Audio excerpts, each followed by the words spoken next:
is related to that, and is related to this demographic analysis we just learned, which is the following. Several Latin American countries, including Brazil, have officially recognized China as a market economy. It never materialized, at least in the case of Brazil, because the Congress has never proved that. But why is it so? One of the reasons is because the offer by China of a resource for direct investment is often coupled to a commitment to bring together Chinese workers, huge numbers. Everything in China is huge numbers, which is something that has not been accepted by the Brazilian government, and that, as far as I understand, has had some impact in reducing the investment, at least in this country. Not so elsewhere, and so on.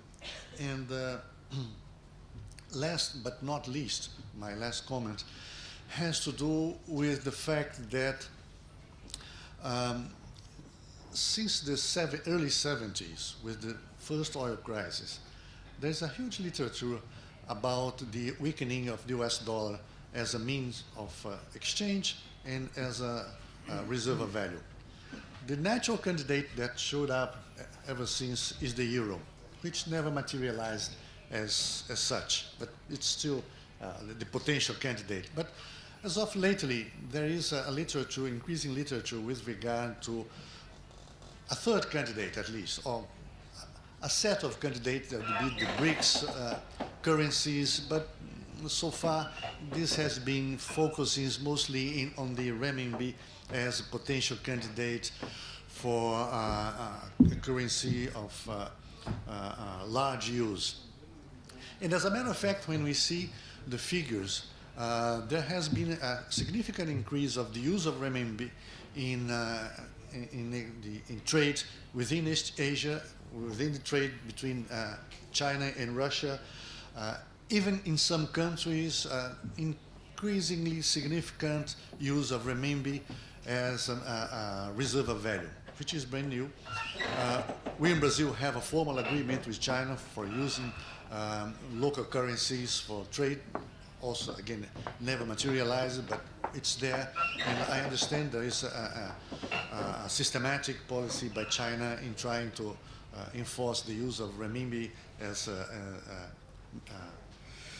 in international trade, and so on and so forth. Now, the thing is, this picturing that we have just learned brings a new demographic scenario that is bound to raise wage rates. Now, in a scenario, in an economy with higher wage rates, hence higher production costs, and closed capital account, and not so fluid financial sector, maybe with the increasing exception of the Shanghai experiment, maybe some point in time it will be expanded to other areas and so on. But as of today, what we know for sure is that we are going to have an increase in production, in productive costs related to higher wages. How far does that can affect the Chinese policy of trying to foster the renminbi use as an international currency? I mean, this is something that should be taken into account, because we are talking of similar timings that's short to medium term and not long run perspective. These are my comments. Thank you.